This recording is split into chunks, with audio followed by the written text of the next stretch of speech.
नमस्कार, आदाब, सत श्री अकाल। मैं शिल्पी आप सबका फिर से एक बार आज के अपने इस लेक्चर में स्वागत करती हूँ। लेक्चर नंबर 4 यहाँ पर देखने वाले हैं, यानी कि 1 2 3 लेक्चर्स आ चुके हैं और वहीं आपको इन तीनों लेक्चर्स का 1 घंटे का एक और वीडियो मैंने कल दिया था 22 जनवरी को, जिसमें मैंने इन शॉर्ट कैसे तीनों लेक्चर्स को हम एक बार रिवाइज कर सकते हैं वो मैंने वीडियो डाला है।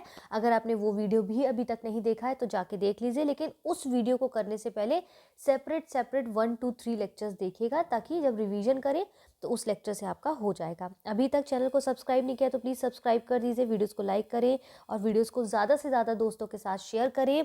ये जो टॉपिक आपको यहाँ पढ़ाए जा रहे हैं, दृष्टि बुक जो है, ये करंट अफेयर्स की 1 ईयर की बुक, ये आपके यूपीपीएससी के लिए, आरओ के लिए और भी स्टेट एग्जाम के लिए इंपॉर्टेंट है। लेकिन स्पेसिफिकली अगर मैं यूपीपीएससी की बात करूँ तो ये बहुत महत्वपूर्ण हो जाती है।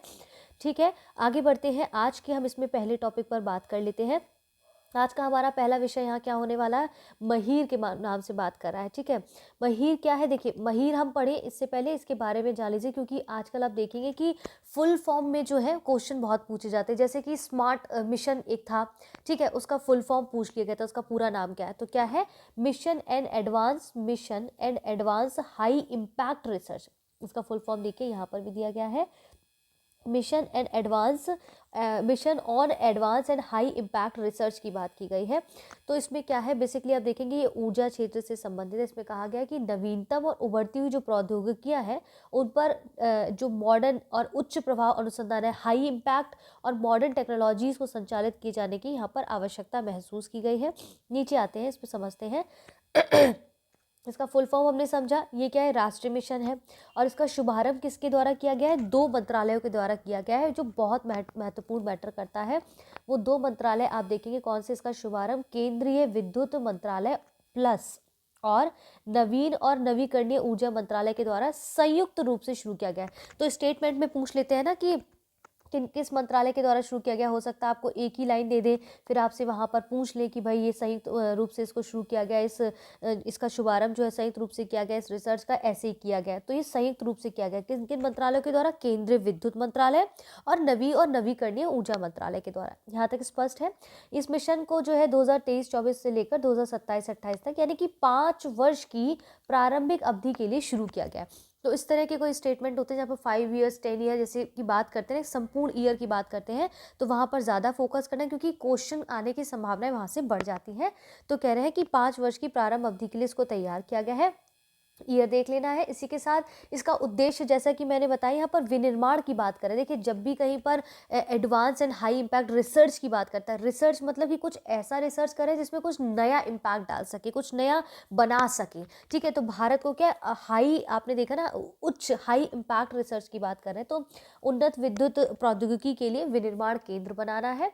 ठीक है, और इसके साथ साथ आप देखेंगे इसमें जो है 2 लेवल पर कमेटीज़ बनी है, ये बहुत इंपॉर्टेंट है। मिशन, ये जो मिशन है, mission on advance and high impact research MAHIR, इसकी 2 कमेटीज़ बनी है। इन कमेटीज़ को बहुत अच्छे से याद कर लेना है। जैसे पहली कमेटी क्या कहती है, पहली कमेटी है आपकी शीर्ष समिति। ठीक है, शीर्ष समिति के अंतर्गत आप देखेंगे क्या है कि इसमें 2 चीज़ें हमें याद रखनी कि किस जो अपेक्स कमेटी है वो क्या कहती है, और जो टेक्निकल स्कोपिंग कमेटी यानी कि तकनीकी कार्यशील समिति है वो क्या कहती है। तो शीर्ष समिति कहती है कि इस मिशन के तहत जो भी चीज़ें बनाई जाएंगी, जिनका प्रोडक्शन होगा, जिस टेक्नोलॉजी पर प्रोडक्शन होगा, उस पर विचार विमर्श करेगी और रिसर्च के प्रस्तावों को मंजूरी देगी। तो मेन चीज़ क्या रखना है कि प्रौद्योगिकी और उत्पादों पर विचार विमर्श करेगी और रिसर्च प्रस्तावों को मंजूरी प्रदान करेगी, पहली चीज़। दूसरी इंपॉर्टेंट चीज़ हमें यहाँ पर क्या याद रखनी, इसको तो हमने समझ लिया कि प्रौद्योगिकियों और उत्पादों के विचार विमर्श करेगी और अनुसंधान प्रस्थानों पर मजदूरी देगी। दूसरा इंपॉर्टेंट क्या है कि अब याद रखना है कि इसकी अध्यक्षता कौन कर रहा है। तो इसकी अध्यक्षता कौन करेगा शीर्ष समिति में, केंद्रीय विद्युत मंत्री और नवीन और नवीकरणीय ऊर्जा मंत्री, जिनके बारे में अभी हमने पढ़ा था। केंद्रीय विद्युत मंत्री और नवीन और नवीकरणीय ऊर्जा मंत्री करेंगे, यानी कि जो मंत्रालय, यहाँ पर अब फिर से चलते हैं, यहाँ पर समझिए, कंफ्यूज नहीं होना। यहाँ पर 2 मंत्रालयों के संयुक्त रूप से इसको लाया जा रहा है, इस रिसर्च को किसके द्वारा, केंद्रीय विद्युत मंत्रालय और नवीन और नवीकरणीय ऊर्जा मंत्रालय द्वारा। अब उन्हीं के ही जो मंत्री है ना, वो इस समिति के अध्यक्ष बनेंगे। यहाँ पर यही आपको कहने का प्रयत्न किया जा रहा है, केंद्रीय विद्युत मंत्री और नवीन और नवीकरणीय ऊर्जा मंत्री के द्वारा शीर्ष समिति के अंतर्गत उसकी अध्यक्षता करेंगे। दूसरी जो इसकी द्विस्तरीय यहाँ पर मिशन की संरचना की बात करें तो दूसरा स्तर क्या है, टेक्निकल स्कोप स्कोपिंग कमेटी है, ठीक है। अब इसमें क्या विशेषता है, इसमें क्या है कि जो भी आने वाली संभावित टेक्नोलॉजी है उसकी सिफारिश करना, उसे अनुमोदित अनुसंधान करना, यानी कि उसमें निगरानी करेगी, ठीक है, कहीं ना कहीं उसे वॉच करेगी। और इसकी अध्यक्षता कौन है? अब यहाँ पर अध्यक्षता देखो चेंज हो रही है। इसके जो अध्यक्ष होंगे वो केंद्रीय विद्युत प्राधिकरण यानी कि सीईए के अध्यक्ष द्वारा की जाएगी, ठीक है। सीईए के अध्यक्ष द्वारा की जाएगी। सीईए क्या है? केंद्रीय विद्युत प्राधिकरण। इसको रट लीजिए, क्योंकि कंफ्यूजन क्यों होगा यहाँ पर, इसको समझिए। जो पहला आपका कमेटी है ना, वो तो वहां पर ये कह रही है कि इसके जो अध्यक्ष होंगे केंद्रीय विद्युत मंत्री और नवीकरणीय ऊर्जा मंत्री होंगे। क्यों? क्योंकि ये मिशन को जो है संयुक्त रूप से चलाया जा रहा, तो उनके ही मंत्री हैं। लेकिन जब टेक्निकल स्कोपिंग कमेटी की बात आती तो उसके अध्यक्ष, आपको यहाँ पर क्वेश्चन टर्म चेंज होगा और यहाँ पर आपको कंफ्यूज कर दिया जाएगा। हो सकता है आधा इसका टर्म जो है यहाँ यूज कर दिया जाए और आप उस पर टिक लगा दें, जबकि याद रखना है कि टेक्निकल स्कोपिंग कमेटी के अंतर्गत केंद्रीय विद्युत प्राधिकरण जो सीईए के अध्यक्ष है उनके द्वारा की जाएगी। स्पष्ट है? इस टॉपिक में सिर्फ इतना ही इंपॉर्टेंट है। समितियों के बारे में फुल फॉर्म, बहुत बेसिक सा क्वेश्चन बनाया तो फुल फॉर्म याद रखिएगा, और डेप्थ में गया तो यहाँ से ये पढ़ लीजिएगा। यहाँ से पढ़ने का मतलब कि अध्यक्षता पे ज़्यादा फोकस करना है, क्योंकि यहाँ से स्टेटमेंट डायरेक्ट आपके बन सकते हैं, ठीक है। अब जो टॉपिक है वो बेहद महत्वपूर्ण है। वो क्यों महत्वपूर्ण है? यहाँ पर खाद्य सुरक्षा की बात करें, ठीक है, फूड सेफ्टी की बात करें, लेकिन यहाँ पर दो चीज़ें याद रखिए। यहाँ पर राज्य खाद्य सुरक्षा सूचकांक है। अब पहला टर्म राज्य, स्टेट, यहाँ पर इसको फुल फॉर्म देखिए इंग्लिश में, state food safety index, SFSI। हमने फसाई पढ़ा, उसी तरह से स्टेट फूड सेफ्टी इंडेक्स जो है 2022-23 जारी किया गया है। अगर हम इसके माफ़ी चाहती हूँ, एक तो अलार्म बीच में बोलता है क्योंकि क्लास अपलोड करनी होती तो उसके अपडेट्स आते हैं। खैर, तो अब यहाँ पर क्या है कि ये जो सूचकांक है ये 5वां संस्करण है, ठीक है। स्टेट फूड सेफ्टी इंडेक्स का ये 5वां संस्करण है, ये याद रखना है। देखो संस्करण इसलिए इंपॉर्टेंट है, ये क्यों कहेंगे, देखो जब आपसे पहला, दूसरा, तीसरा, पहला तीसरा हो, 5वां हो, 10वां हो, ठीक है, इस तरह के संस्करण जब आपको संपूर्ण दिखाई दे, वहाँ पर याद रखना है, वहाँ से स्टेटमेंट बन सकते हैं। बट जब जैसे 8वां हो गया, 12वां हो गया, तो इस तरह से इंपॉर्टेंट नहीं, पर ये जो 5वां, 10वां और पहला होता है ना, बड़े इंपॉर्टेंट संस्करण हो जाते हैं। यहाँ ये समझ लिया, क्लियर है। अब यहाँ पर मुद्दा क्या आता है, देखिए यहाँ ऊपर चलिए, ऊपर क्या कह रहा है, ये जो सूचकांक इंडेक्स है वो भारतीय खाद्य सुरक्षा और मानक प्राधिकरण द्वारा प्रतिवर्ष जारी किया था। ये इंपॉर्टेंट क्या है, ये जो सूचकांक है पहला संस्करण इसका कब आया था? 2019 में आया था। विश्व खाद्य सुरक्षा दिवस जो कि 7 जून को मनाया जाता है, उसके अवसर पर जारी किया गया। अब कंफ्यूजन कहाँ होगा? देखिए कंफ्यूजन ये होगा कि राज्य खाद्य सुरक्षा, राज्य स्टेट फूड सिक्योरिटी की बात कर रहा है, लेकिन ये जारी कब होता है? ये संस्करण आपका 7 जून को क्या है? विश्व खाद्य सुरक्षा दिवस। तो हो सकता है आपसे बोल दे राज्य खाद्य सुरक्षा दिवस, ये वो, आपको याद रखना राज्य का मामला है अपने, लेकिन विश्व खाद्य सुरक्षा दिवस 7 जून को इसका सूचकांक जारी होता है। तो राज्य और विश्व में कंफ्यूज नहीं होना। राज्य खाद्य सुरक्षा दिवस, राज्य खाद्य सुरक्षा सूचकांक विश्व खाद्य सुरक्षा दिवस पर लॉन्च किया जाता है, ठीक है। ये कंफ्यूजन दूर रखना है। अब यहाँ पर कह रहा है टॉप 5 के बड़े राज्य बताने हैं और टॉप 3 के छोटे राज्य कौन कौन से। इसी के साथ साथ इसमें बोला गया था केंद्र शासित प्रदेश भी इसमें हमें देखना होगा, जैसे कि क्या। अब यहाँ पर टॉप 5 में कौन है, तो टॉप 5 में देखिए कौन कौन है। केरल पहले नंबर पे हमें याद रखना है, ठीक है, ये तो याद रखना है। टॉप 1 में कुल कितने इसको अंक है ये हमने देख लिया। इंपॉर्टेंट ये अपने हिसाब से भाई क्यों है, क्योंकि यहाँ पर 5वें नंबर पर उत्तर प्रदेश जो है काबिज है। टॉप 5 में उत्तर प्रदेश 5वें नंबर पर काबिज है, जो हमारे एग्जाम के पॉइंट ऑफ व्यू से बेहद इंपॉर्टेंट हो जाता है। कितना स्कोर उसको मिला हुआ है? 52.5 मिला है, और 5 अंत में देखेंगे तो 5वें स्थान पर आता है टॉप 5 के अंतर्गत, ठीक है। पहला कॉन्सेप्ट स्पष्ट है। दूसरा समझिए, अब यहाँ पर कह रहे हैं टॉप 3 राज्य, तो टॉप 3 में देख लीजिएगा गोवा है, लेकिन यूपी इसमें कहीं कोई स्थान काबिज नहीं रखता है, ठीक है। बिहार अभी हमारे लिए इंपॉर्टेंट नहीं, हम यूपी का पेपर की बात कर रहे हैं। इसके बाद यहाँ पर आप देखेंगे, अब कह रहा है कि केंद्र शासित जो प्रदेश है उसमें टॉप 1 पे कौन है? उसमें जम्मू कश्मीर है, दिल्ली है, चंडीगढ़ है। लेकिन अब यहाँ पर देखिए इसका स्कोर कितना है? 59.5%, लगभग 6%। अगर हम कुल अंक बोले 6 समथिंग है, लेकिन 59, माफ़ी चाहती हूँ 60 है, लेकिन हम इसे याद रखेंगे 59.5 लगभग, ठीक है। अब आप एक चीज़ नोटिस करिएगा, अगर मैं बोलूँ पूरे भारत में, अगर हम बोले टॉप 5 में राज्य कौन सा है, तो हमने देख लिया, और यूपी जो है टॉप 5 में स्थान रखता है। उत्तर प्रदेश कितने स्कोर से? 52.5 स्कोर से। लेकिन अगर पूरे भारत में, चाहे हम राज्य की बात करें, चाहे केंद्र शासित प्रदेश की बात करें या छोटे राज्यों की बात करें, अगर हम पूरे भारत में देखें तो सबसे ज़्यादा स्कोर अगर हम देखें टॉप 1 में, तो किसका फिलहाल इसमें दिख रहा है हमें? ठीक है। यूपी से पहले भी अगर हम देखें इसमें किसका दिख रहा है 59.5 दिख रहा है जम्मू कश्मीर का। ठीक है, अगर हम उसमें पूरा देखते ओवरऑल देखते 59.5 दिख रहा है, लेकिन उत्तर प्रदेश फिर इस हिसाब से उत्तर प्रदेश जो है सेकेंड या थर्ड पोजीशन पर आ जाएगा। चलो ये कंफ्यूजिंग है, इसको छोड़ दीजिए। मेन आप ये याद रखिएगा कि यहाँ पर टॉप 5 में यूपी का स्थान 5वें नंबर पर आता है कुल कितने अंकों के साथ 52.5 के साथ, और बाकी यहाँ पर मैंने बता दिया। उसको मैंने इसलिए छोड़ा क्योंकि वो हो सकता है कुछ लोगों को कंफ्यूजिंग लगे। मेन है कुछ चीज़ें देखो, रैंक है आपको याद करना पड़ेगा, इसका कोई और तरीका नहीं है, बस आप किस तरीके से याद करना चाहते हो आप पर निर्भर करता है। सिंपलिसिटी तरीके से हमने सिंप्लीफाई करके इसको मैंने जो है बता दिया है। ठीक है, अब अगला प्रश्न यहाँ पर क्या कहता है, अगला प्रश्न कह रही हूँ, अगला टॉपिक हमारा क्या है यहाँ पर, ये उसको समझते हैं यहाँ पर अगले टॉपिक को। एक सेकेंड रुकिएगा। तो अगला टॉपिक है निष्पादन ग्रेडिंग सूचकांक 2.0। ठीक है, राज्य और संघ राज्य क्षेत्र की यहाँ पर एक इंडेक्स जारी किया है जिसको परफॉर्मेंस ग्रेडिंग इंडेक्स कहते हैं। क्या कहते हैं, परफॉर्मिंग ग्रेडिंग इंडेक्स कहते हैं। इसमें क्या होता है कि पहले जो होता था रैंकिंग दी जाती थी राज्यों को, लेकिन अब इसमें ग्रेडिंग सिस्टम कर दिया गया। पहली से समझी क्यों होता है, इसको समझना है। देखिए यहाँ पर क्या है, ये जो पीजीआई है परफॉर्मिंग ग्रेडिंग इंडेक्स है, ये पहला संस्करण जारी होने के बाद अब तक इसमें जो संकेतक इंडिकेटर्स है और जो है वो उनको समाप्त कर दिया गया। यानी कि जो पीजीआई है, ये जो पीजीआई पहले जो इसमें पहले संस्करण में जो इंडिकेटर्स दिए गए थे ना, अब जो इंडिकेटर्स इसमें लिए जा रहे हैं उसमें बदलाव हुआ है, उसको चेंज कर दिया गया, इसीलिए इसका नाम पीजीआई 2.0 जो है संशोधित करके इसका ये नाम रखा गया है। ठीक है, अब याद करने लायक चीज़ें क्या है इसमें, ये जो है पीजीआई 2.0 के तहत राज्य और केंद्र शासित प्रदेशों को 10 ग्रेडों में विभक्त किया। इंपॉर्टेंट है ये, 10 ग्रेडों में विभक्त किया गया है। ठीक है, अब यहाँ पर क्या क्या कि जो सबसे उच्चतम ग्रेड है वो आपका दक्ष है। ठीक है, इसमें कितने अंक में से कितना है एक बार आप देख सकते हैं। तो सबसे अच्छा ग्रेड क्या है, दक्ष है। दक्ष प्राप्त करने वाले राज्यों केंद्र शासित प्रदेशों को दिया जाएगा। इसके बाद न्यूनतम ग्रेड की अगर हम बात करेंगे तो आकांक्षी 3 है। तो सबसे अच्छा ग्रेड जिसको मिलेगा वो दक्ष कहलाएगा, दक्ष श्रेणी के अंतर्गत आएगा, दक्ष ग्रेड मिलेगा उसको, और न्यूनतम ग्रेड में देखा जाएगा तो आकांक्षी 3 आता है। ये इंपॉर्टेंट है, अब इसको समझना है। यहाँ पर देखिए, अब यहाँ पर मेन लिस्ट पे हम आते हैं, इसकी श्रेणियों पे आते हैं। राज्य और केंद्र शासित प्रदेशों को प्राप्त ग्रेड 2021-22 जो है उसके अंतर्गत क्या याद रखना है, यहाँ पर उससे संबंधित कुछ राज्य और केंद्र शासित प्रदेश दिए गए हैं। तो यहाँ पर कह रहे हैं कि ये देखिए अब दक्ष है, यहाँ पर इसको इस तरह से समझिए, ये दक्ष आपका है। ठीक है, दक्ष है, फिर उत्कर्ष है।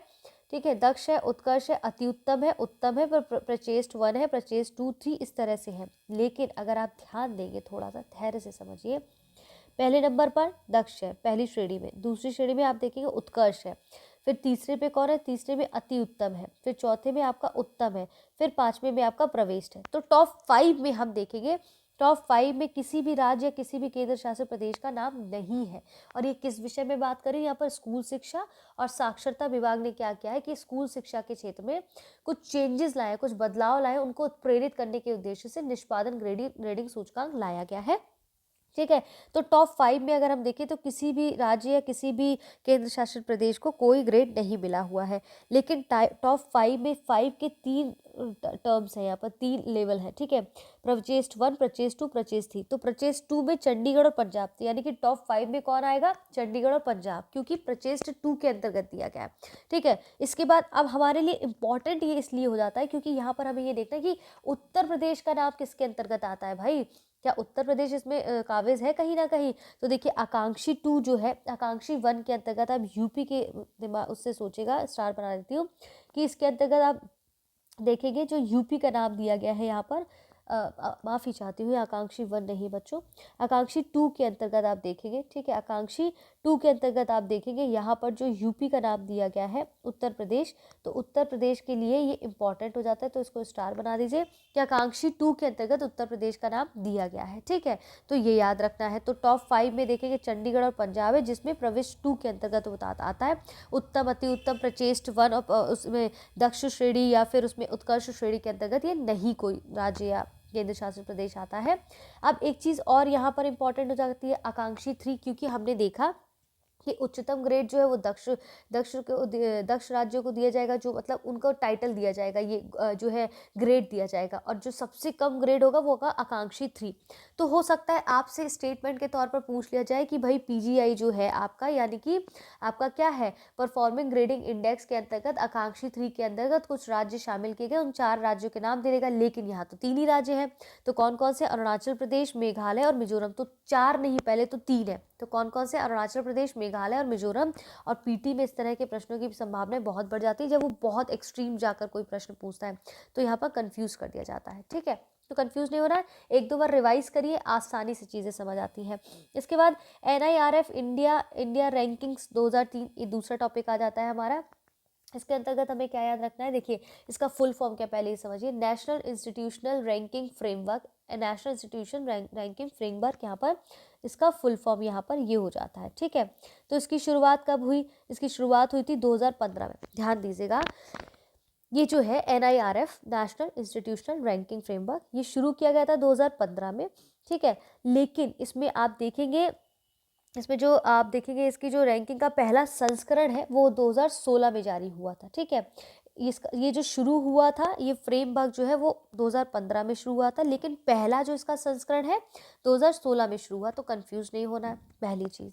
ठीक है, इसके बाद यहाँ पर कह रहे हैं कि ये जो है, इसमें क्या है, NIRF में देश भर में जो हायर एजुकेशन इंस्टीट्यूट्स हैं उनको रैंकिंग प्रदान करने के लिए एक कार्य प्रणाली की रूपरेखा को तैयार किया गया है। अब उसके कुछ क्राइटेरिया होंगे, कुछ कैटेगरीज होंगी, कौन सा संस्करण। अब जब पहला संस्करण 2016 को जारी किया गया, ऐसा तो है नहीं 2023 में दूसरा संस्करण आ रहा होगा, तो कौन सा संस्करण है? 8वां है। तो जैसा कि मैंने कहा 8वां है, तो इतना महत्वपूर्ण संस्करण कि ये नहीं कि पूरा संस्करण पे ही फोकस कर ले कि 8वां नहीं, इसको हम छोड़ भी सकते हैं, इंपॉर्टेंट नहीं, देख लीजिएगा बस ये। ठीक है, तो अब इसमें क्या है, इसमें 5 श्रेणियाँ कैटेगरीज के अंतर्गत उच्च शिक्षण संस्थानों को रैंकिंग दी गई है। तो 5 कैटेगरीज में कुछ डिवाइड किया गया, उसके अंतर्गत बताया गया कि किसके अंतर्गत क्या आता है, कौन सा कॉलेज, कौन सा इंस्टीट्यूट, क्या चीज़ें आती है। तो पहले कैटेगरीज को समझ लेते हैं। देखिए, समग्र ओवरऑल कॉलेज, विश्वविद्यालय, अनुसंधान संस्थान, नवाचार। तो समग्र ओवरऑल के अंतर्गत आप देखेंगे कौन आता है, तो ओवरऑल यानी कि शीर्ष स्थान प्राप्त किसे है यहाँ पर, तो शीर्ष स्थान प्राप्त है आपका भारतीय विज्ञान संस्थान बेंगलुरु कर्नाटक विश्वविद्यालय श्रेणी में शीर्ष स्थान प्राप्त करता है। ठीक है, इसके बाद आप देखिए कॉलेज के अंतर्गत हमने देखा शीर्ष स्थान किसे प्राप्त है, भारतीय विज्ञान संस्थान बेंगलुरु। फिर दिल्ली में आप देखेंगे, दिल्ली में जो शीर्ष संस्थान है वो आपका कौन सा है, मिरांडा हाउस है, जो कि दिल्ली में है। इसके बाद आप देखते हैं अनुसंधान श्रेणी के अंतर्गत आप देखेंगे, एक हमने देखा कॉलेज के अंतर्गत हमने देखा कि कौन आया आपका, मिरांडा हाउस दिल्ली का कॉलेज है। ठीक है, समग्र ओवरऑल में आप देखेंगे शीर्ष स्थान कौन प्राप्त है, भारतीय विज्ञान संस्थान बेंगलुरु प्राप्त है। ठीक, बेंगलुरु को प्राप्त है ये स्थान। इसके बाद अनुसंधान श्रेणी के अंतर्गत जब आप आएंगे, ठीक है, कॉलेज में हमने यहाँ पर देख लिया है। इसके बाद अनुसंधान श्रेणी के अंतर्गत आएंगे हम, तो वहाँ देखेंगे कि भारतीय विज्ञान संस्थान बेंगलुरु को वो स्थान प्राप्त है। ठीक है, भारतीय विज्ञान संस्थान बेंगलुरु को प्राप्त है। और नवाचार श्रेणी के अंतर्गत, इनोवेशन के अंतर्गत IIT कानपुर प्राप्त, IIT कानपुर को, यूपी के जो IIT कानपुर है, ठीक है, उसको ये स्थान प्राप्त है। तो इसलिए आपके लिए ये बेहद महत्वपूर्ण हो जाता है, क्योंकि यहाँ पर स्पेसिफिक यूपी की बात कर रहे हैं। ठीक है, और प्रबंधन फिर इसको हम बाद में देखेंगे। तो कहने का मतलब ये है कि यहाँ पर अब इसको हम पीछे देखते हैं, क्योंकि अब सोच रहे हो कि मैडम अपनी मर्जी से नहीं बता रही है, ये लिखा हुआ है उसको बताऊंगी। लेकिन अब यहाँ पर एक ध्यान देखिए, इसी के साथ साथ क्या है, यहाँ पर 8 अलग अलग विषयों सब्जेक्ट डोमेन में भी संस्थानों को रैंक प्रदान किया है। अब देखिए, सब्जेक्ट के नाम पे लोग कंफ्यूज हो जाते हैं, तो कंफ्यूज नहीं हो रहा है। यहाँ पर सब्जेक्ट्स की बात करिए, कितनी कैटेगरीज में इंस्टीट्यूट्स को जो है डिवाइड किया गया कि ओवरऑल किसको कौन सी श्रेणी में रखा गया है, कॉलेज के नाम पर किसको अच्छी रैंकिंग मिली है, ठीक है, विश्वविद्यालय के नाम पर किसको अच्छी रैंकिंग मिली है, अनुसंधान पर, नवाचार पर। तो नवाचार का विशेष तौर पर याद रखना है, क्योंकि इसमें यूपी के IIT कानपुर की बात की गई है। तो कहीं ना कहीं यूपी एक अच्छा स्थान ग्रहण किए हुए हैं, और इससे पता चलता है यूपी में जो एक एजुकेशन सिस्टम है वो किस लेवल पर है, जिसकी वजह से उस रैंक में इसको नवाजा गया है। ठीक है, इसमें 8 अलग अलग विषयों में भी संस्थानों को रैंक प्रदान किया गया है। ठीक है। तो ये 8 विषयों के बारे में देखना है आपको। इसके बाद यहाँ पर पिछले संस्करण की तुलना में क्या है वो हमें इंपॉर्टेंट नहीं रखता। यहाँ पर एक चीज़ और आती है कि नवाचार श्रेणी में रैंकिंग पहली बार जारी किया गया है। तो नवाचार वाला जो यहाँ पर श्रेणी दी गई है ये वाली इसलिए इम्पॉर्टेंट है, एक तो पहली बार जारी किया गया और पहली बार भी जारी किया गया यूपी का आईआईटी कानपुर है, तो इसलिए बहुत महत्वपूर्ण हो जाता है। तो यहाँ पर क्या रहता है, नवाचार श्रेणी की जो रैंकिंग है पहली बार इसमें ऐड ऑन की गई है। ठीक है, तो यहाँ पर मैंने आपको ये बताया था, इसको आप रट लीजिएगा, ये वेरी इंपॉर्टेंट है। यहाँ से डायरेक्ट प्रश्न बनने की संभावना है। जैसे हमने देखा कि जैसे भारतीय विज्ञान संस्थान बेंगलुरु जो है उसको विश्वविद्यालय की श्रेणी के में स्थान प्राप्त है, वो विश्वविद्यालय की श्रेणी जो यहाँ पर हमने देखा था। ठीक है, इसके बाद आप देखेंगे कॉलेज की श्रेणी के अंतर्गत मिरांडा हाउस दिल्ली में है, अनुसंधान की श्रेणी में भारतीय विज्ञान संस्थान बेंगलुरु में है, सेम नवाचार की श्रेणी में आईआईटी कानपुर है। ठीक है, और अब इंजीनियरिंग के विषय में आईआईटी मद्रास है।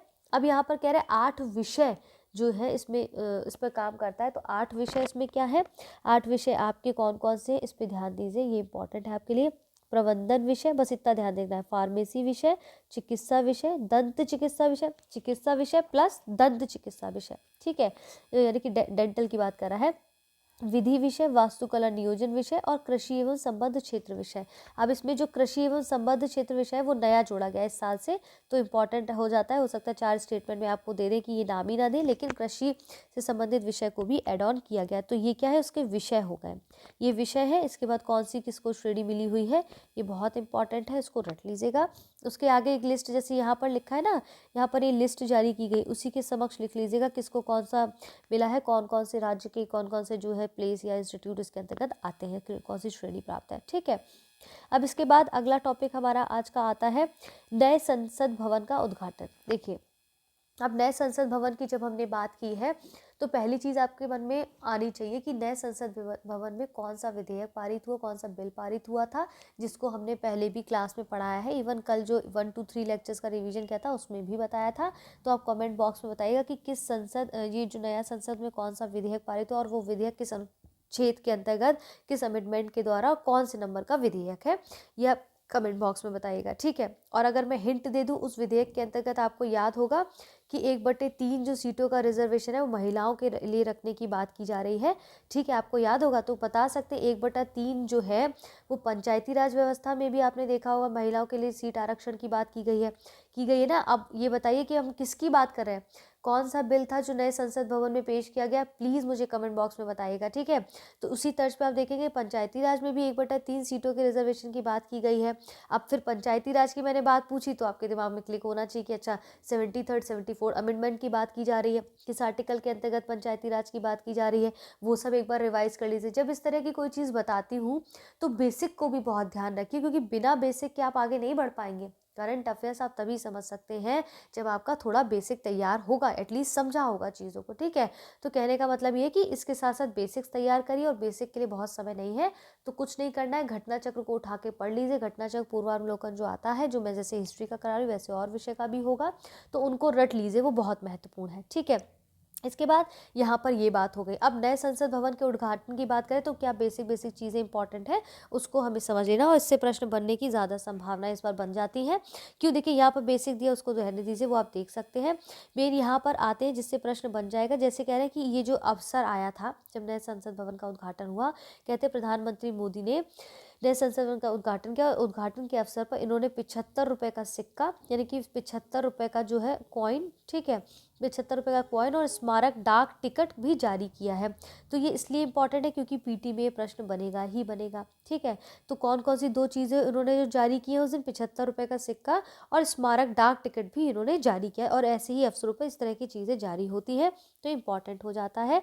इसके बाद यहाँ पर जो है किसके द्वारा आप देखेंगे कि नए संसद भवन में उद्घाटन हुआ उसके अवसर पर लोकसभा के जो स्पीकर हैं उसकी कुर्सी के बगल में आप देखेंगे पवित्र वो है सेनगोल स्थापित किया। तो ऐसा नहीं कि सेनगोल नया कोई बना के और रख दिया गया और उसको काबिज कर दिया गया, जबकि देखेंगे सेनगोल की जो यहाँ बात करें इसके बारे में भी डिटेल में पढ़ेंगे। फिलहाल याद रखना है कि जो है इसको यहाँ पर स्थापित किया गया है। ठीक है, इसके बारे में भी हम बाद में पढ़ेंगे। इसके बाद हम यहाँ पर देखते हैं ये संसद भवन जो है 4 मंजिला है, त्रिभुजाकार में बना हुआ है। ठीक है, थोड़ा सा ये देख लेना है। इसके बाद अब यहाँ पर बहुत इंपॉर्टेंट क्या पार्ट है, बहुत इंपॉर्टेंट पार्ट क्या है, अगर बहुत ज़्यादा डीप में पूछा, बेसिक में चले गए एकदम, तो ये पूछ लेंगे कि ये जो भवन बना है इसके 3 मुख्य द्वार हैं। अब 3 मुख्य द्वार कौन कौन से हो सकता है, पूछ ले। 4 द्वार है, 4 के अलग अलग नाम दे दे, तो ऐसे ज्ञान द्वार, शक्ति द्वार और कर्म द्वार, तो 3 द्वार जो है इनके प्रवेश द्वार हैं। बहुत ही ऐसा क्वेश्चन बना दिया एकदम वैसा वाला, तो बना सकते हैं इसमें, ठीक है। तो 3 द्वार कौन कौन से नए संसद भवन के, ज्ञान द्वार, शक्ति द्वार, कर्म द्वार है, ठीक है। अब एक चीज़ और पूछ सकते हैं, क्योंकि अभी तो मतलब ये समझ लीजिए कुछ सालों तक आपसे ऐसे प्रश्न पूछे ही जाएंगे, जैसे जो नया संसद भवन है उसमें लोकसभा सदस्यों के लिए कितनी सीटें वहाँ पर रखी गई है, उनकी कैपेसिटी रखी गई है सीटें, चेयर बैठने की। और इसके अलावा राज्यसभा का जो हॉल होगा उसमें 384 सदस्यों की बैठने की क्षमता होगी। स्टार बना लीजिए, याद रखना है, आरओ वगैरह में ऐसे प्रश्न आपसे पूछ लिए जाएंगे। लोकसभा सदस्यों की सीटों के लिए जो वहाँ पर स्पेस है वो 888 सीटें हैं।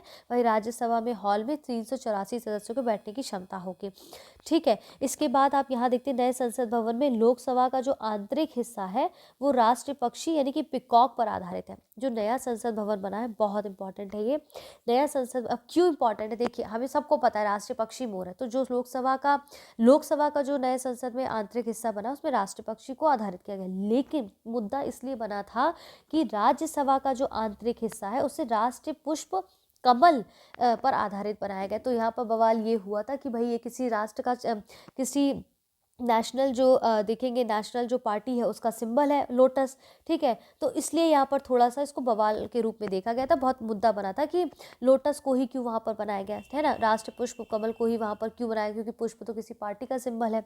अब जब यहाँ पार्टी की बात आई है इनडायरेक्टली, क्योंकि केस चल रहा मुद्दा बना था ये, तो आप बता सकते हैं कि हमारे भारत में टोटल कितनी नेशनल पार्टीज प्रेजेंट टाइम में है, ठीक है। नेशनल पार्टीज हमारे भारत में टोटल अभी कितनी है, कमेंट बॉक्स में बताइएगा।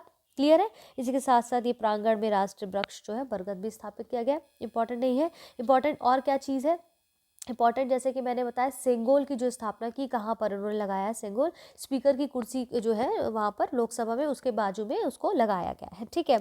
तो यहाँ कह रहे हैं संसद भवन में सेंगोल की जो स्थापना की गई है कब, पहली बात तो हमें समझना है इसका निर्माण कब हुआ। ये जो है पूर्व संध्या पर एक पवित्र सेंगोल का निर्माण किया गया 1947 में कहा जा रहा है। इंपॉर्टेंट नहीं है, यहाँ ध्यान देना है। सेंगोल क्या है, एक तमिल आधीनम यानी कि धार्मिक मठ के द्वारा पंडित जवाहरलाल नेहरू को सौंपा गया था जब देश आज़ाद हुआ था, जो अंग्रेजों से भारत को सत्ता के हस्तांतरण का प्रतीक था। तो सेंगोल क्या है, एक सत्ता को दूसरे व्यक्ति के हाथ में सत्ता दे देना या हस्तांतरण करने के एक सिंबॉलिक तरीके से इसको सत्ता हस्तांतरण का प्रतीक माना जाता है। इसीलिए सबसे पहले तमिल आधीनम धार्मिक मठ के द्वारा जवाहरलाल नेहरू को सौंपा गया था जब अंग्रेजों से भारत को सत्ता हस्तांतरण की गई थी, ठीक है। तो सिंबल के रूप में, सत्ता के हस्तांतरण के सिंबल के रूप में दिया गया था। अब पहले ये कहाँ रहा था, ये इलाहाबाद संग्रहालय यानी कि प्रयागराज, ठीक है, वहाँ पर रखा गया था। तो अब ये यहाँ पर आ गया है। इसके बाद एक चीज़ और हमें याद रखनी है, बेसिक में आर्ट एंड कल्चर में अगर बहुत जाएगा तो यहाँ पर क्या, इसके सेंगोल के शीर्ष पर आप देखेंगे, सेंगोल के शीर्ष पर भगवान शिव के पवित्र बैल नंदी को नक्काशी के माध्यम से चित्रित किया गया। तो हो सकता है वहाँ पर लिख दे भगवान शिव आते ही आप एकदम आंखें बंद करके टिक लगा दे, नहीं, भगवान शिव के भी बैल नंदी को उसके ऊपर नक्काशी के माध्यम से चित्रित किया गया। तो ये बहुत इंपॉर्टेंट फैक्ट है, पीटी में पूछा जा सकता है, ठीक है। अब ये इंपॉर्टेंट और क्या चीज़ है इसमें, तमिलनाडु को चोल राजाओं के शासनकाल के दौरान जो हाई प्रीस्ट होते थे उनके माध्यम से सेंगोल को एक राजा से दूसरे राजा को सौंप दिया जाता था, यानी कि सत्ता के हस्तांतरण के सिंबल के तौर पे दे दिया जाता था। अब यहाँ पर चोल राजा की बात आ रही है, आप ध्यान देंगे कि चोलों के समय पे मंदिरों का साउथ में कितना अच्छे तरीके से जो मंदिरों का निर्माण हुआ है वो हमने देखा। तो इसी के साथ साथ आप संगम युग की जो 4 डायनेस्टीज़ हैं उनको देख लीजिएगा, हिस्ट्री में कहाँ मिलेगा, घटना चक्र पूर्वावलोकन में PYQ देख सकते हैं।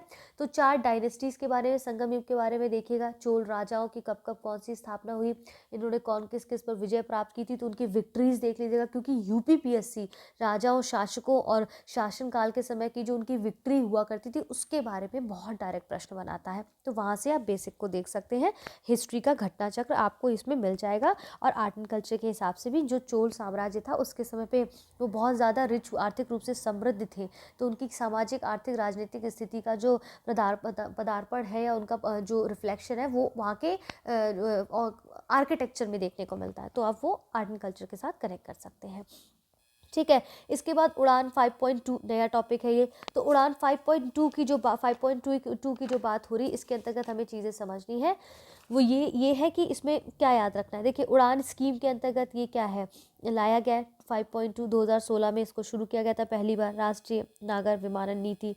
ठीक है, तो यहाँ क्या है, पहली उड़ान जो थी जब ये शुरू की गई थी अप्रैल 2017 में शुरू की गई थी, 2016 योजना में आया था उड़े देश का आम नागरिक, लेकिन पहली उड़ान जो थी वो शिमला से दिल्ली के बीच में शुरू की गई थी। और यहाँ पर आप देखेंगे इम्पॉर्टेंट क्या है कि 25 जुलाई 2023 को, यहाँ पर आइए, इसके बाद इसमें देखिए, ठीक है, 25 जुलाई 2023 को यहाँ पर देखेंगे, इधर होगा शायद ये टॉपिक थोड़ा, हाँ, 25 जुलाई 2023 को देखेंगे, केंद्र नागर विमानन मंत्री जो है ज्योतिरादित्य सिंधिया ने खजुराहो मध्य प्रदेश में हेली शिखर सम्मेलन 2023 का उद्घाटन कराया। ये इंपॉर्टेंट है। तो मध्य प्रदेश में हेली शिखर सम्मेलन कहाँ आयोजित कराया गया? खजुराहो में। अब यहाँ पर खजुराहो की बात आ गई, एमपी की बात आ गई, और हम सबको पता होना चाहिए खजुराहो का जो मंदिर है वो किस लिए फेमस है। ये मैंने आर्ट एंड कल्चर की सीरीज में पढ़ाया है, तो जरा फटाफट से बताइए खजुराहो के मंदिर किस लिए फेमस है, खजुराहो में क्या है, इत्यादि चीज़ों को आप बता सकते हैं। तो वहाँ पर क्या है, हेली शिखर सम्मेलन 2023 शुरू किया गया, और इस अवसर पर इन्होंने 5.2 योजना और हेली सेवा ऐप को भी लॉन्च किया। तो यहाँ पर उन्होंने दो चीज़ों को लॉन्च किया, 5.2 योजना और हेली सेवा ऐप को भी लॉन्च किया। किस अवसर पर? ये हेली शिखर सम्मेलन के अवसर पर। ठीक है, अब यहाँ पर एक चीज़ और याद रखनी है कि उड़ान 5.2 जो योजना श्रेणी है उसमें 1A में यहाँ पर 9 सीट और दूसरी श्रेणी 1 में 20 सीट जैसे छोटे विमानों के जरिए दूर दराज के क्षेत्रों तक कनेक्टिविटी सुनिश्चित करने के लिए इसको ध्यान में रखकर बनाया गया। तो दो तीन चीज़ें बेसिकली याद रखनी है। खजुराहो में जो बना है हेली शिखर सम्मेलन उसको याद रखना है, और इन्होंने इस अवसर पर इन्होंने क्या किया, उड़ान 5.2 योजना और हेली सेवा भी लॉन्च की है। ठीक है, इसके बाद दूसरा टॉपिक आ जाता है। देखिए इस टॉपिक में कुछ खास था नहीं, कभी कभी इस तरह के टॉपिक होते हैं तो बहुत दिमाग लगाने की ज़रूरत नहीं होती है, इसको बस रीड आउट करके निकलना होता है। ठीक है, अब यहाँ पर क्या है, कर्नाटक विधानसभा चुनाव। अब जैसे विधानसभा चुनाव मैंने पूछा, आपके दिमाग में क्या आना चाहिए? आपके दिमाग में आना चाहिए कि पहले भी जो राज्यों में 5 राज्यों में जो विधानसभा चुनाव हुए हैं उसके बारे में तुरंत आपको रिकॉल हो जाना चाहिए, क्योंकि वो भी हमने पढ़ा है ना। तो क्या आप बता सकते हैं वो 5 राज्य कौन कौन से हैं जहाँ पर अभी जो चुनाव हुए थे जिनका हमने समझा था? तो वो 5 राज्य कौन कौन से थे? छत्तीसगढ़, मध्य प्रदेश, मिजोरम, राजस्थान, तेलंगाना, ये 5 राज्य थे जहाँ पर विधानसभा चुनाव देखा था। उसी के साथ साथ उसमें एक और ये छठा ऐड ऑन कर लेना, कर्नाटक विधानसभा चुनाव। तो बेसिकली इसमें क्या क्या ध्यान देना है, इसके सीएम कौन है नए, ठीक है, इसके नए सीएम कौन है, ठीक है, ये हमें ध्यान देना है।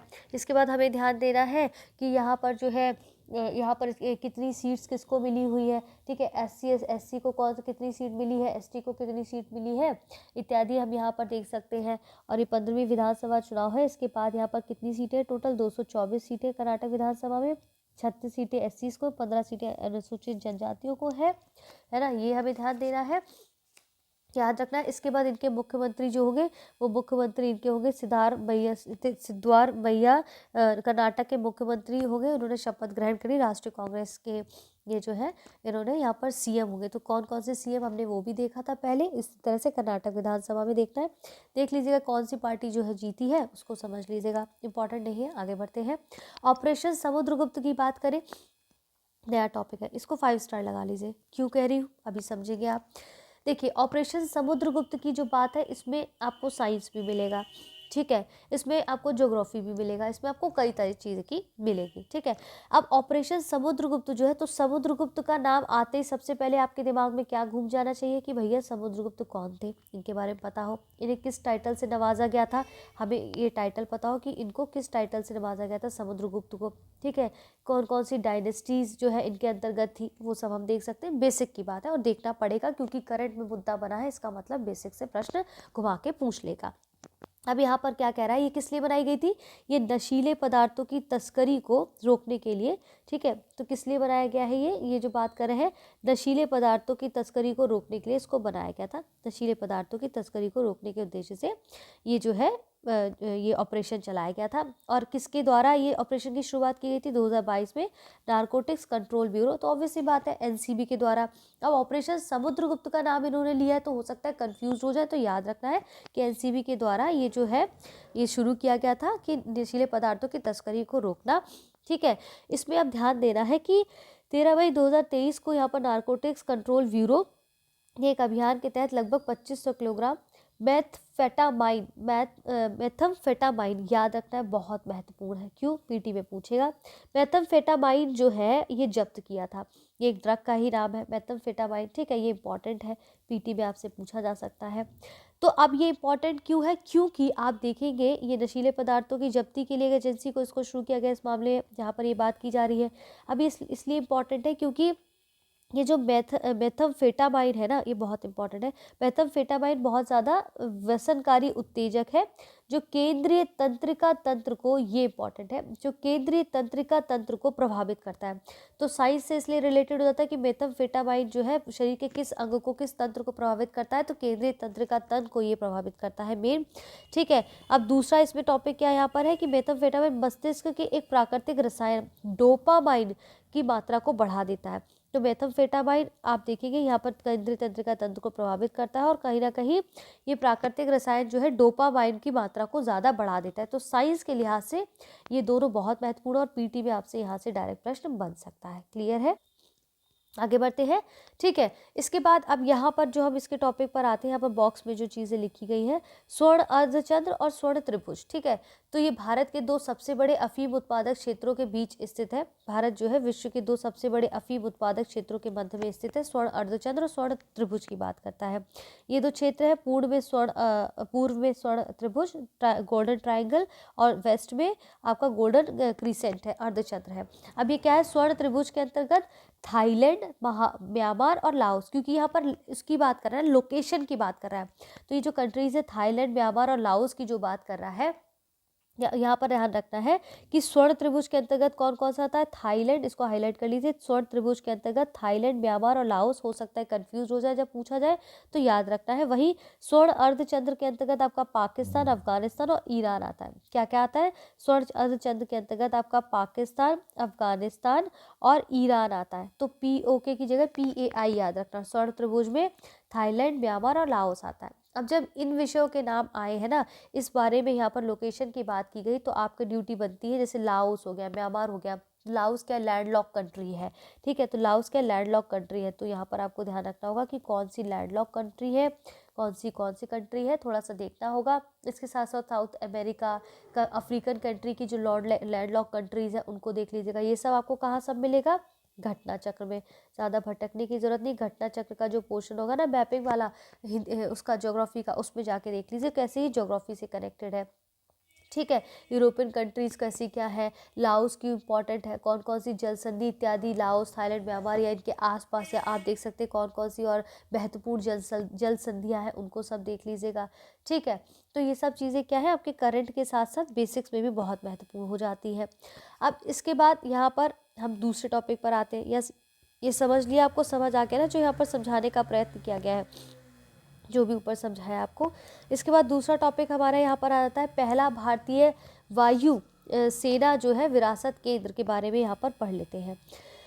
देखिए, पहला भारतीय वायु सेना विरासत, ये किसकी बात कर रहा है? हेरिटेज की बात कर रहा है। तो हेरिटेज के बारे में हमको अवेयर करने के लिए ये चीज़ एक सेंटर बनाया गया, पहला भारतीय वायु सेना विरासत केंद्र, ठीक है। इसकी जो स्थापना है वो चंडीगढ़ प्रशासन, ये संयुक्त परियोजना है। पहले तो ये समझना है किसके माध्यम से हुई है ये केंद्र, ये विरासत केंद्र की स्थापना चंडीगढ़ प्रशासन, ठीक है, चंडीगढ़ प्रशासन प्लस IAF। अब ये IAF क्या है? तो इनका MOU हुआ है, यानी कि समझौता ज्ञापन पर हस्ताक्षर हुआ है दोनों का। तो IAF आपका क्या, भारतीय वायु सेना की यहाँ बात कर रहा है। तो चंडीगढ़ प्रशासन और IAF की स्थापना से संयुक्त परियोजना लाई गई है, उसका नाम है भारतीय वायु सेना विरासत केंद्र, ठीक है। दोनों का हस्ताक्षर से इसको शुरू किया गया है यहाँ पर चंडीगढ़ प्रशासन IAF के द्वारा। इसके बाद इसका हमने देखा चंडीगढ़ प्रशासन के द्वारा, तो इसकी स्थापना केंद्र जो है वो भी चंडीगढ़ में है, ठीक है। इसमें बस इतना ही इंपॉर्टेंट दो तीन चीज़ें कि किन दो के द्वारा इसको MOU के द्वारा तैयार किया गया, IAF यानी कि भारतीय वायु सेना, और इसके साथ आप देखेंगे चंडीगढ़ प्रशासन के द्वारा भारतीय वायु सेना विरासत पहला केंद्र बना है, जिसका मुख्यालय, जिसकी स्थापना चंडीगढ़ में हुई है। यहाँ तक स्पष्ट है? अब देखिए, मणिपुर हिंसा की जो यहाँ बात कर रहे हैं, ठीक है, मणिपुर हिंसा की यहाँ क्या बात है? अभी देखिए बीच में काफ़ी चर्चा में बना रहा था। तो मणिपुर क्या है? 3 राज्यों नागालैंड, असम और मिजोरम के साथ सीमा साझा करता है। इंपॉर्टेंट है मैपिंग के साथ, ठीक है। इसके अलावा म्यांमार के साथ, सिर्फ म्यांमार के साथ आप देखेंगे इंटरनेशनल सीमा साझा करता है, ठीक है। मणिपुर जो है म्यांमार के साथ इंटरनेशनल सीमा साझा करता है, लेकिन राज्यों की बात की जाए तो नागालैंड, असम और मिजोरम के साथ करता है। ऐसे तो मणिपुर में कितने 16 जिले हैं, लेकिन आप देखेंगे राज्य को घाटी और पहाड़ी जिलों में अलग अलग विभाजित किया गया, लेकिन पहाड़ी जिलों की संख्या यहाँ पर 5 है, जबकि राज्य के 90% क्षेत्र को आच्छादित करता है। तो पहाड़ी जिले की संख्या भले ही 5 है, लेकिन आप देखेंगे कि राज्य के 90% क्षेत्र को ज़्यादा ये कवर करता है, जिससे घाटी जिले में राज्य के मात्र 10% के ही विस्तृत है। वो इंपॉर्टेंट यहाँ तक है, ठीक है। तो यहाँ पर याद रखना है कि अब मुद्दा यहाँ पर क्या था, जो इनकी जातियाँ थी, ठीक है, एथिक ग्रुप्स थे। एथिक ग्रुप्स कौन से? मणिपुर में निवास करने वाले जो एथिक ग्रुप्स थे, एथनिक ग्रुप्स थे, जैसे कि मैतेई, ठीक है, नगा और कुकीचिन। तो ये 3 नाम याद रखने, मैतेई, माफ़ी चाहती हूँ आपका, मैतेई, नगा और कुकीचिन। ये जो समूह है, ये जाति समूह में शामिल थे। कब? इनको जो है आज़ादी से पूर्व आप देखेंगे कि इसको जाति समूह के अंतर्गत शामिल किया गया था, एसटीज़ के अंतर्गत, शेड्यूल्ड ट्राइब्स में। लेकिन आज़ादी के बाद इनको उस जनजातियों से श्रेणी से बाहर कर दिया, अनुसूचित जाति की श्रेणी से, माफ़ी चाहती हूँ, अनुसूचित जाति जनजाति की श्रेणी से इनको जो है बाहर कर दिया गया था, जिसके विरोध में बहुत यहाँ पर ऑब्जेक्शंस भी उठते रहे हैं। तो यहाँ पर कहने का तात्पर्य यहाँ पर कि मणिपुर जो हाई कोर्ट है, उसने गैर जनजातीय मैतेई समुदाय को अनुसूचित जनजाति का दर्जा प्रदान करने के लिए फिर से विचार करने के लिए राज्य सरकार को निर्देश दिया है। तो फिर से इस पर विचार विमर्श होगा।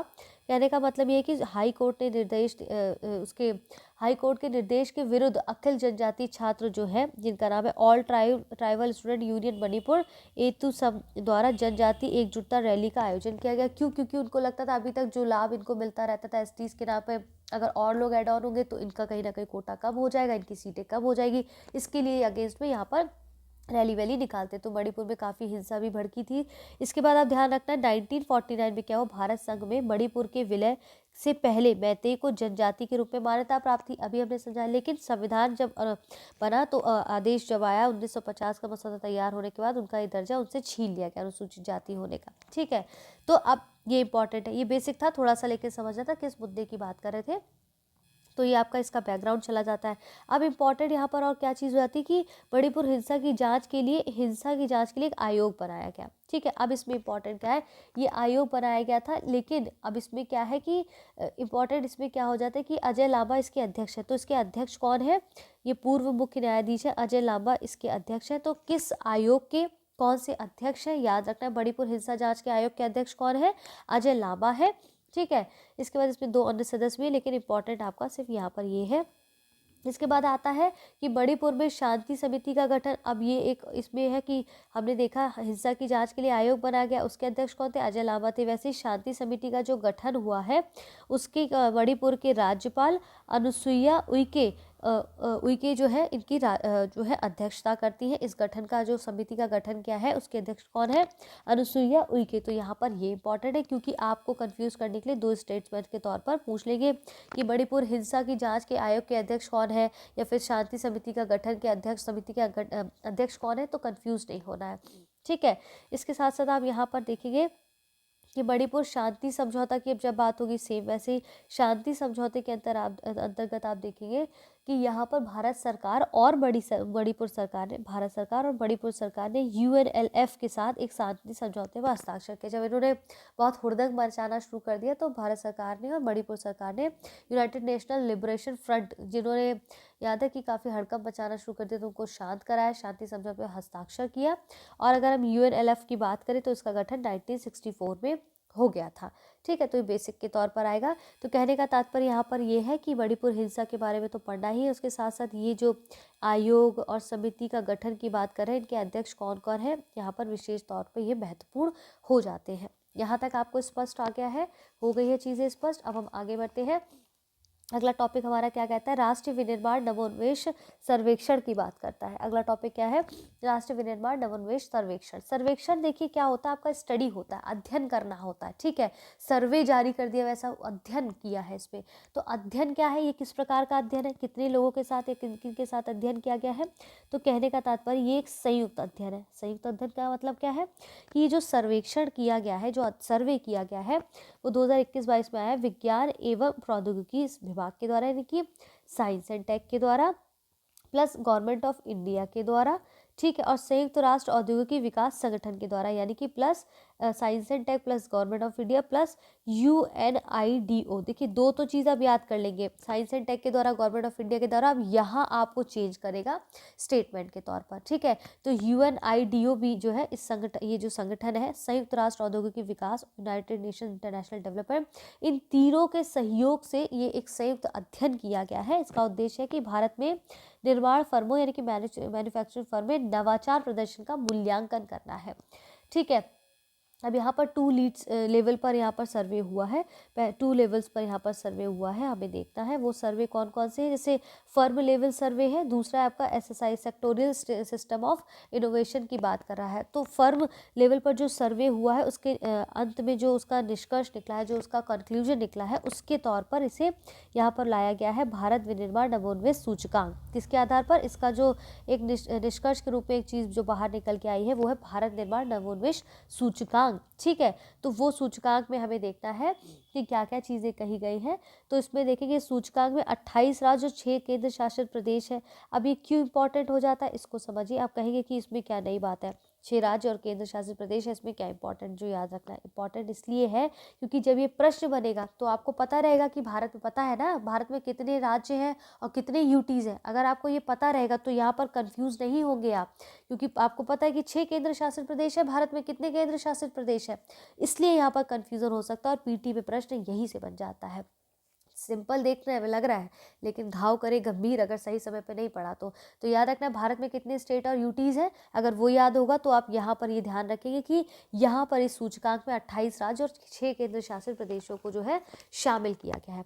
उसके अंतर्गत आप देख सकते हैं यहाँ पर जो सूची दी गई है उसमें जो है शीर्ष 3 राज्यों और उत्तर प्रदेश की बात की जाए तो उत्तर प्रदेश जो है 8वें नंबर पर है और उसमें IIM स्कोर उसका इतना है और पहले रैंक पे कर्नाटक है, ठीक है। देख लीजिएगा, कुछ खास वो नहीं है लेकिन बेसिक यहाँ पर जो प्रश्न दिया गया है ना, ये यहाँ से टर्निंग पॉइंट होता है तो यहाँ से प्रश्न बन सकता है।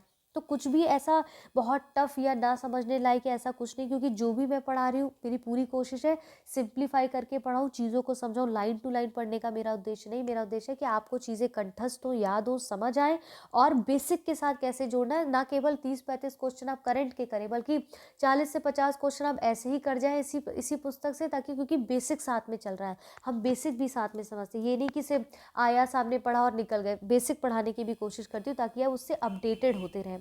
तो फिलहाल के लिए आज की इस वीडियो को यहाँ पर रखते हैं, कल और आएंगे एक और नई वीडियो के साथ। वीडियोस को लाइक करना बिल्कुल ना भूलें, शेयर करना बिल्कुल ना भूलें, चाहे सोशल मीडिया हो चाहे अपने दोस्तों उन सब पर शेयर करिए। और चैनल को अब तक सब्सक्राइब नहीं किया तो डू सब्सक्राइब माय चैनल। और इसी प्रकार से नए नए इनिशिएटिव्स आएंगे जल्द ही, आपको जल्द से जल्द as soon as possible within 1-2 days में आपको ज्योग्राफी का जो अगर UPPSC की बात करें, किसी भी स्टेट एग्जाम की बात करें तो ज्योग्राफी आपको वहाँ पर MCQs करवाए जाएंगे, उसको ज़रूर करिए, वो बहुत बहुत इंपॉर्टेंट होगा, उसको करिए। इसके साथ और नए इनिशिएटिव्स हैं उनको करिए, क्विक रिवीजन सीरीज जो पॉलिटी की आ रही है उसको देखिए, रैपिड रिवीजन राउंड्स जो आ रहे हैं छोटे छोटे 6-6 मिनट 5-5 मिनट के वीडियोस होते हैं उनको करिए, ठीक है। शॉर्ट वीडियोस आपको देती रहती हूँ उसको देखिए, एक पेज डेली मैं इस किताब का अपडेट करती हूँ उसको देखिए, रिवाइज करिए, फिर उसके ऊपर भी वीडियो बनाएंगे। फिलहाल के लिए इस वीडियो को आज यहाँ पर इतना ही समाप्त करते हैं, जल्द मिलते हैं एक और वीडियो में। तब तक के लिए अपना ध्यान रखें, अपनों का ध्यान रखें, धन्यवाद।